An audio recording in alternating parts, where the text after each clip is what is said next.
I don't know which is more depressing. Listening to Billie Eilish singing I'm Not Okay, or the fact that Billie Eilish is a musical superstar with millions of Gen Z fans. For some reason, she has tapped into the Gen Z angst, and though her first success was in 2019, she became a megastar producing songs from her own home during the lockdown of 2020. She has a good voice, though certainly not the best. But that's not what's depressing about her success. The issue is that so many of her songs, even the happy songs, wallow in sadness and sorrow. There's just a sad sound permeating even those upbeat songs, which tells me that Gen Z is wallowing in sadness and sorrow. And I find that sad. It just is sad. Yet, as we continue our series, David, a Better Man, we come to a section of his life that rivals the sadness and sorrow of Billie Eilish songs.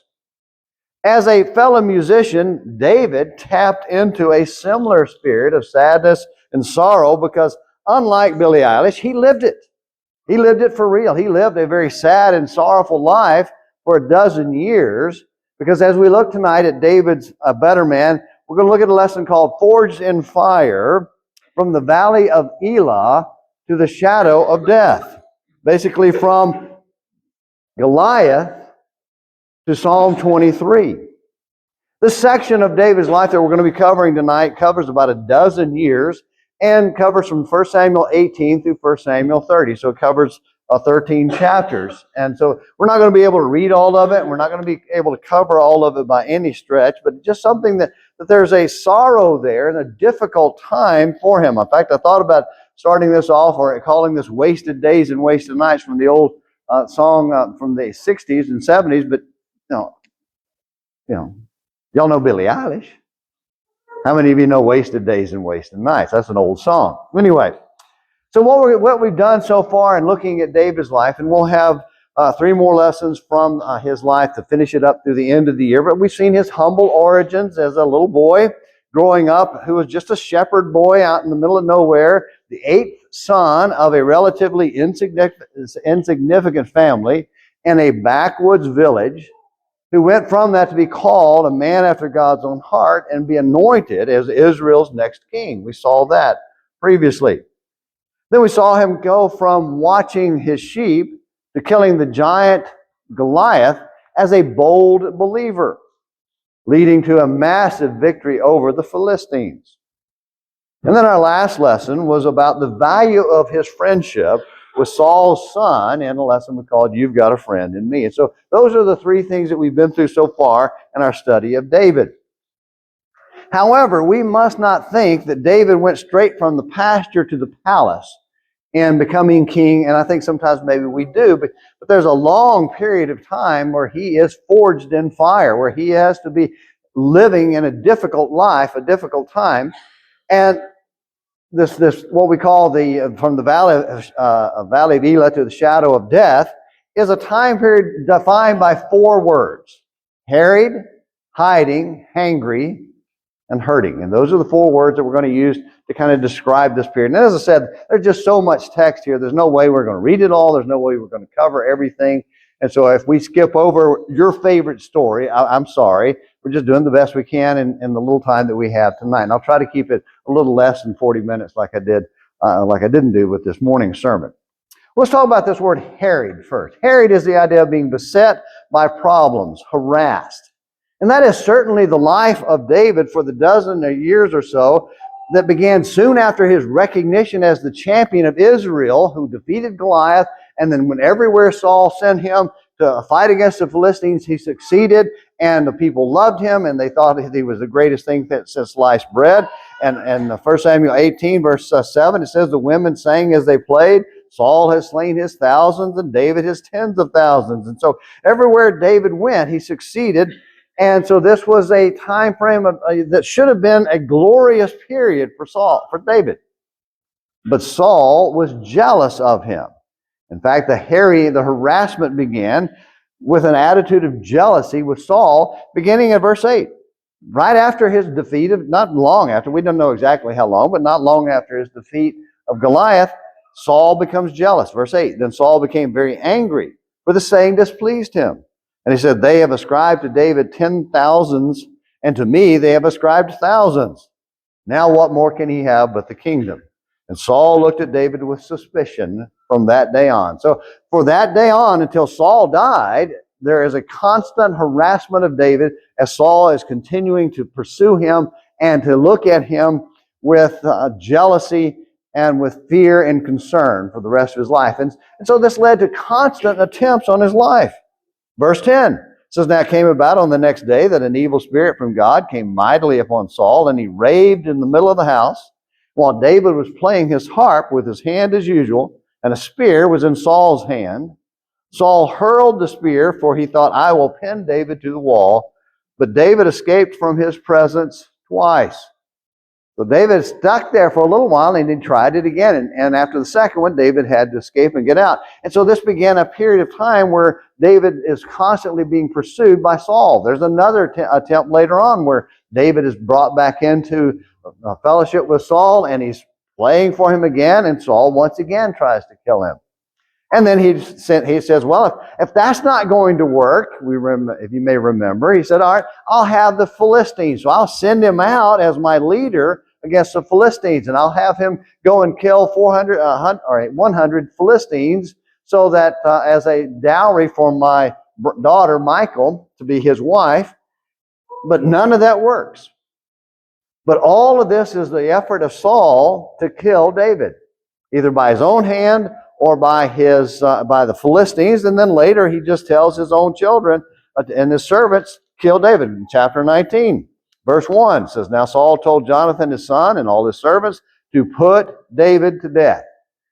So David now is being harassed. He's being chased. Everywhere he goes, somebody wants to kill him. And this is not going to be good. And so this is where he begins to flee. He has to run for his life. He had to live on the run. Beginning in chapter 19, he flees to Ramah, where Samuel is. Verse 18. Now David fled and escaped and came to Samuel at Ramah and told him all that Saul had done to him. And he and Samuel went and stayed in Naioth. And so now he goes to Samuel. So Samuel, who is by this time a very old man, probably in his 80s, who knows, maybe even close to 90. He's way on up there in years. David goes to him, pleading his case. Samuel is the one who had anointed Saul first as king, and then David, and this was God's judge over the people, and he's having to protect David. But even there, he's not safe, because Saul comes to where Samuel is. He finds out about it. He goes there, and God has to interject with divine intervention to prevent Saul from getting there and killing David. This is one of the things where in verse 23, he proceeded there to Naioth and Ramah. This is Saul. And the Spirit of God came upon him also, so that he went along prophesying continually until he came to Naioth at Ramah. He also stripped off his clothes, and he too prophesied before Samuel, and lay down naked, and he had his undergarments on all that day and all that night. Therefore they say, is Saul also among the prophets? So the only thing that prevented him from killing David now was God stepping in and taking over. So he's on the run. His life is now one where he's just continually running. Chapter 20, verse 1, then David fled from Naioth and Ramah and came and said to Jonathan. So now he's running to another place, and he finds his friend Jonathan, Saul's son, and says, what have I done? What is my iniquity? And this is where we see in chapter 20, if you remember, this last attempt, the last effort to reunite David and Saul, where Jonathan does everything he can to try to get his dad to take David back. But if you recall last time from our study on You've Got a Friend in Me, Saul tries to kill his own son Jonathan. And this is where they part ways, and David has to hide and has to run for his life. And hide and begin a series of years of hiding and hiding. But then in chapter 21, we have an event involving David while he's running, while he's harried, while he's harassed, that we see David doing something that is just wrong.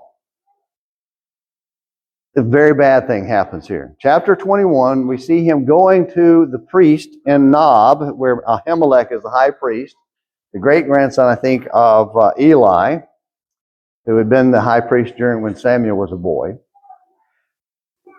And he lies to him. He just flat out lies to him. And that lie ends up resulting in mass murder. So anytime you hear anybody that tries to take the point where Jesus talks about David and how David received the bread from the priest that he was not supposed to receive, and try to equivocate that and try to say, well, Jesus is saying what David, that the priest breaking the law was fine here. That whole situation was messed up. Jesus is making a different point in that text. That whole situation was messed up because when David got there, he lied to him. Verse 1, then David came to Nob to Ahimelech. This is 1 Samuel 21. When David came to Nob to Ahimelech the priest, and Ahimelech came trembling to meet David. So it was already getting out that there was something going on between Saul and David. And so David shows up, and Ahimelech apparently is kind of upset about it, kind of worried about what's going on, but he listens to David. So he came trembling to meet David and said to him, why are you alone and no one with you? Now, the true answer would be, Saul's trying to kill me, I'm running for my life. That would have been the truth. But what he said was, David said to Ahimelech the priest, the king has commissioned me with a matter and has said to me, let no one know anything about the matter on which I am sending you and with which I've commissioned you, and I have directed the young men to a certain place.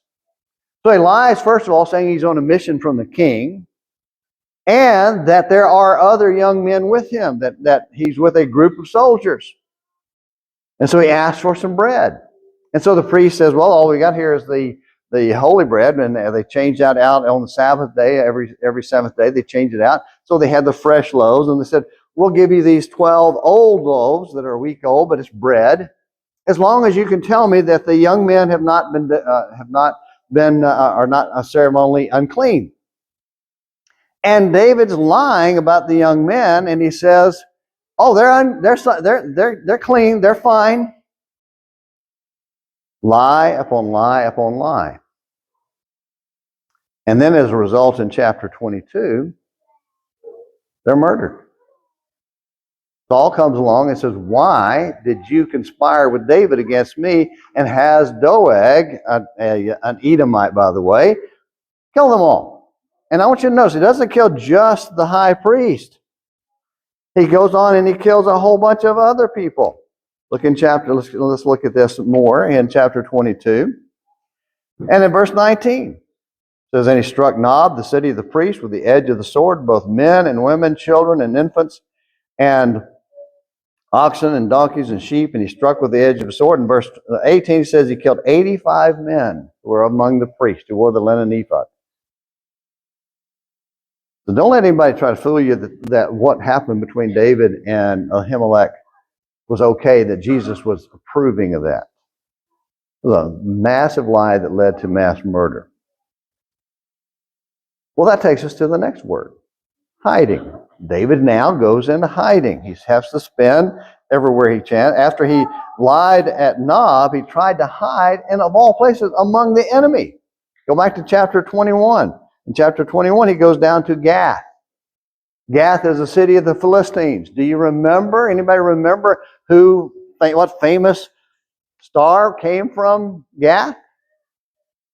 Anybody remember? Somebody named Goliath?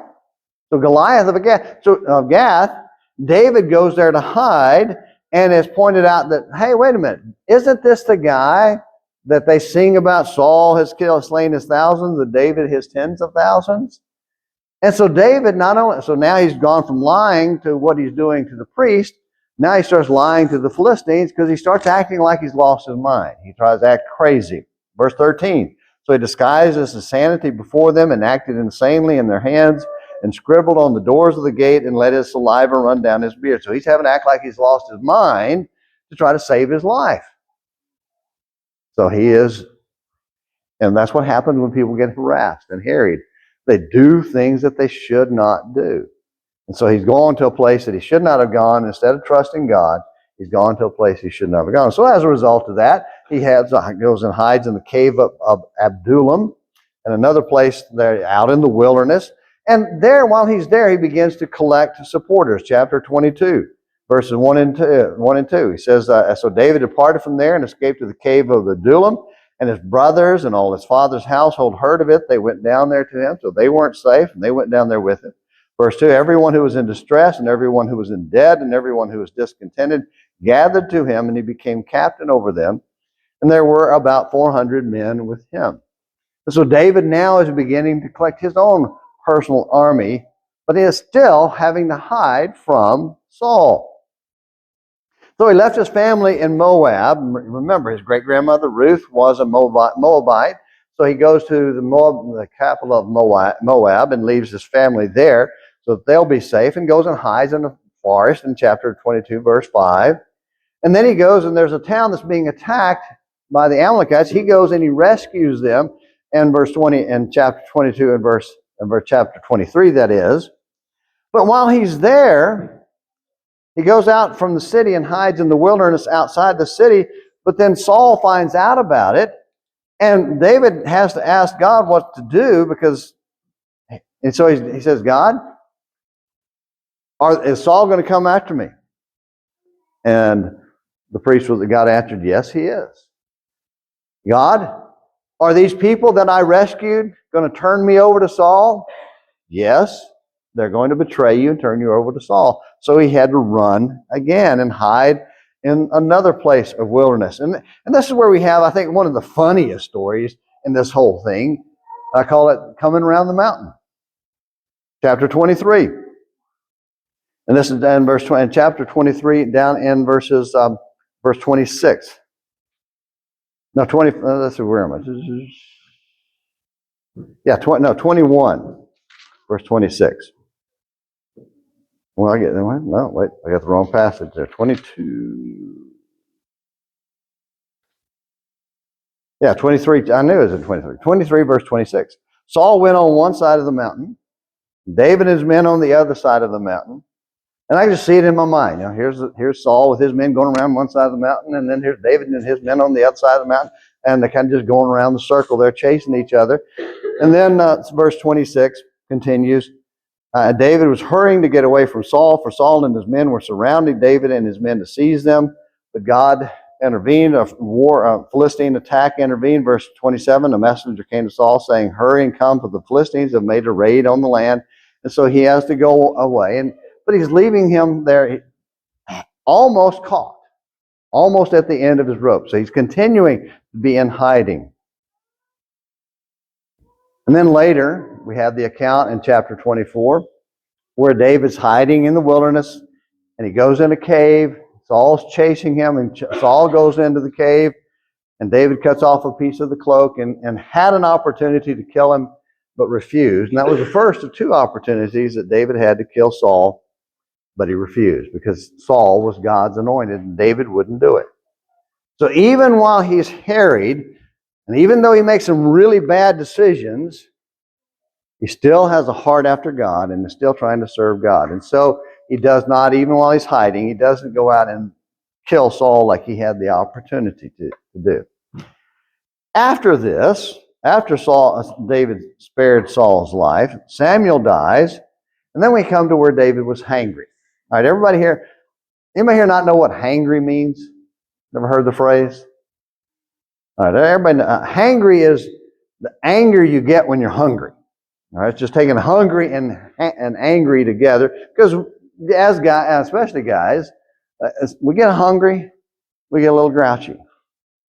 All right, and so David is hangry, and it's the story of David and Nabal, I don't know why I spelled that, Nabal, Abigail, and David. You have this event there where David's been living in the wilderness. He's got all these soldiers. He has to feed them. And as he's trying to feed them, he's been protecting the sheep and the flocks of this man named Nabal. And as they protect them, it comes up on sheep shearing time. And so it's a time of celebration, a time of food and festivity. And so they go in and David sends some men to say, we've been watching your sheep. So how about you give us a little food? And Nabal laughs at his men and said, "Who's this David guy? Who does he think he is?" And he mocks him. And so after he mocks him and ridicules him, David becomes hangry. He's hungry. He's hungry, and now he is angry. And in this process, there's a saying, a couple of sayings here. Way to a man's heart is through his stomach, and an army marches on its stomach. You got to have food. These people need to eat, but Nabal's not going to help. And so David gets hangry, and Abigail, Nabal's wife, wisely steps up, gets the man some food, makes sure his army gets some food, and saves their family. And so then there's a lot more to that story, but we're not going to take the time to spend. We're not going to spend time on that. It's just a wonderful story of being smart and taking care of a man who is angry.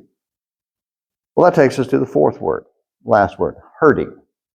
Hurting, and this is toward the end. Toward the end, David has now about 600 men with him, and they're doing everything they can to get by. And had even joined up with the Philistines again. But an interesting thing about when he joined up with the Philistines this time, Saul was chasing him. Saul wasn't going to have anything. He had no safety with Saul. Saul was going to continue to come after him. And so he had enough power now to kind of form an alliance with the Philistines. And the Philistines are getting ready to go fight. And so when he did that, the Philistines gave him a city. They gave him the city of Ziklag. This is in the city in chapter 27. And this city is going to, the hurting part is going to revolve around the city of Ziklag. So in chapter 27, verse 1 says, "Then David said to himself, 'Now I will perish one day by the hand of Saul. There's nothing better for me than to escape into the land of the Philistines.'" So he's just kind of given up any hope there in Israel. "Saul then will despair of searching for me anymore in all the territory of Israel, and I will escape from his hand." So David arose and crossed over, he and the 600 men who were with him, to Achish, the son of Maoch, king of Gath. So now he goes back to Gath. Achish is there as the king. Now he's got 600 men with him, so he has to be respected, unlike when he was there by himself. And he had his wives with him, and so in verse 6, "So Achish gave him Ziklag that day. Therefore Ziklag belonged to the king of Judah to this day." And so now he has there, and he's there for quite a time. And if you remember the story, what David would do is he'd go off and he'd raid some enemies of Israel, and then come back and tell the king of Gath, Achish, that he had raided the Israelites. So again, more deceit was going on, but he was hiding from Saul, acting there in hopes of trying to maintain some kind of life. Well, finally, there's a big battle between Israel and the Philistines. And as the Philistines are getting ready to go up, David gets his 600 men, and he's going to go up with them. And whether he would have fought against the Israelites, they don't know. And the Philistines didn't know either. And so they said, "You know what? We don't trust this guy. We don't want him going up with us, because as soon as we get into battle, he'll turn on us and help the Israelites." And so David and his men are sent away, and they go back home, back to Ziklag. And this is where the real pain begins. And David goes through some serious pain that probably, or seems like at least up till this time, the worst thing that he's gone through. So in chapter 30, they're going back, and look at verse 1. "Then it happened when David and his men came to Ziklag on the third day, that the Amalekites had made a raid on the Negev and on Ziklag, and had overthrown Ziklag and burned it with fire, and they took captive the women and all who were in it, both small and great, without killing anyone, and carried them off and went their way." So that the Amalekites came, captured the city, took everywhere, just plundered it, took everybody away. Everything and everyone with them. And I want you to notice the pain that David is feeling with this and his men. Verse 3. "When David and his men came to the city, behold, it was burned with fire, and their wives and their sons and their daughters had been taken captive." The worst thing possible that they could think of had happened. in their mind. Verse 4, then David and the people who were with him lifted up their voices and wept until there was no strength in them to weep. They were at rock bottom. That's the kind of pain that I don't think any of us can imagine. I mean, we all have things that bring us pain and sorrow and things that cause us to weep. But not like that. Verse 5, now David's 2 wives had been taken captive. Ahinoam the Jezreelitess, and Abigail, the widow of Nabal the Carmelite. But it gets worse.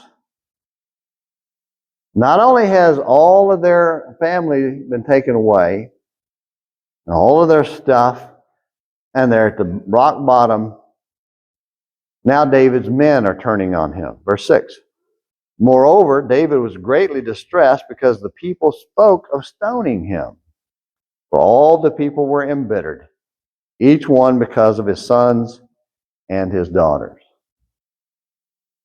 He's hurting. He's down at the bottom. And his men pile on. Your fault. We're going to make you pay for this. But David was able, fortunately, to calm them. And he calmed them by doing something that shows the smart thing that David did most of the time, or a lot of the time. He went to God. Verse 6, the last part. But David strengthened himself in the Lord his God. Then David said to Abiathar the priest, the son of Ahimelech, please bring me the ephod. Abiathar brought the ephod to David. David inquired of the Lord, saying, shall I pursue this band? Shall I overtake them? And he said to him, pursue, for you will surely overtake them, and you will surely rescue them all. And so David turned to God and rescued him. In the beginning, in verse 9, he and 600 men went after them, and they captured, they caught the army, the raiders, recovered all of their family and all of the plunder that the raiders had taken from all the other places, and brought that all back with them. Seeking God's instruction, and rescued everyone. Hurting. Well, meanwhile, back at the ranch, before we get to the takeaways, meanwhile, back at the ranch, Saul and Jonathan died as Israel was defeated by the Philistines in that battle that they made David leave. That's in chapter 31. And now, finally, that dozen years of the harried, hiding, hangry, hurting David, those years were over. Those years were over. Let's wrap up with some takeaways tonight. Some takeaways. First thing is, life will bring sorrow, so survive it. Survive with sorrow. There are people here tonight, and people that are unable to be here tonight, who are living with sorrow and pain and difficulties in their lives. And all of us at times will face sorrow. So survive it. Know that you can get through it. Recognize that there will be sorrow. That sometimes there will be things that will just beat us down and break our hearts. And one of the things that should beat us down and break our hearts is what I talked about this morning in our study this morning. Fellow saints who are not faithful to the Lord, who are losing their hearts. That should break our hearts. That should bring sorrow. We'll survive it. It won't kill us, but it will exhaust us. And we need to be concerned about that and work to survive it. So survive even with sorrow. Second thing is, let's go back to verse 4. I want to talk about that. He survived it. David and the people who were with him lifted their voices and wept until there was no strength in them to weep. When we reach those points in our lives, don't give up. Don't quit. Survive. You can survive. Second point is, survive with honor. We talked earlier about how David deceived Ahimelech, the high priest, and caused a mass murder to take place because he lied to the man. Be honest. Survive with honor. And chapter 30 there, they found, and one of the reasons they were able to catch up and capture the men is they found one of the guys who had been on the raiding party who was just left, probably a slave, just left there, and they picked him up, and in verse 11, they found an Egyptian in the field and brought him to David and gave him bread, and he ate, and they provided him water to drink. So this person was suffering, and so they helped him. And as a result of that, he explained to them what had happened, and that he had been brought on this raid. And then in verse 15, David said to him, will you bring me down to this man? So will you take, you knew the route coming up, will you take me to where they are? And he said to him, swear to me by God that you will not kill me or deliver me into the hands of my master, and I will bring him down to this man. Now he doesn't say that he swore to him, but it evidently did. Verse 16, and when he had brought him down, behold, they were spread over all the land, eating, drinking, and dancing, because they had because of all the great spoil that they had taken from the land of the Philistines and from the land of Judah. And so then they were able to defeat them. So this guy asked him, be honest with me, be honest, swear that you'll protect me. Survive with honor. There is no honor in deceit and in lying. Sometimes I think there's an effort nowadays to try to kind of excuse deceit and lying. There's just nothing in it that's honorable. Third thing, survive with God. Seek His will. Go back to chapter 30, verse 7. Then David said to Abiathar, the priest, bring me the ephod. And verse 8, David inquired of the Lord.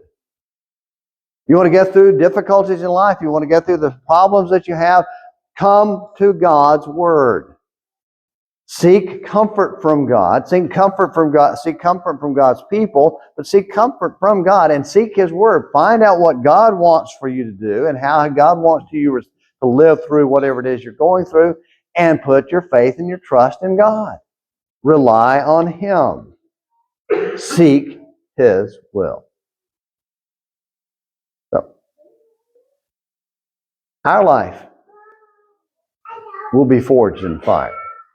And go ahead and get your songbooks out. We're going to have a song of invitation, because our life is going to be forged in fire. And the way it's going to be forged in fire is the fires of temptation. And there may be some difficulties, but not everyone has that. Most of the people here have very good, healthy lives, and everything's going well. But we will go through temptation, no matter how. In fact, the fact that our lives are going so well may be the fiery trial of temptation that we have to face, because that makes us rely on ourselves. Everything's great. I'm doing well. I've got a good job. I'm making good money. I got good health. Everything's great. Do I really need God all that much? Is God all that important in my life? Yeah, He is. He is. We too are forged in the fires of temptation. Sometimes we go from the Valley of Elah, which is the site of great victory, to the shadow of death where things fall apart. Through all of that, we have to learn to trust God. So if you got your songbook out, turn the Song of Invitation. That's number 278, and we're going to sing that in a moment. And I want you to think about it from this standpoint. God is waiting for you to seek Him. Will you do like David and seek God's will? We can help you be right with God tonight, whatever it may be, whether it's to be baptized into Him and to Christ for the remission of your sins, or to return to God, or just to be encouraged by brethren. We can help you tonight. Be right with God. Please come while we stand and while we sing.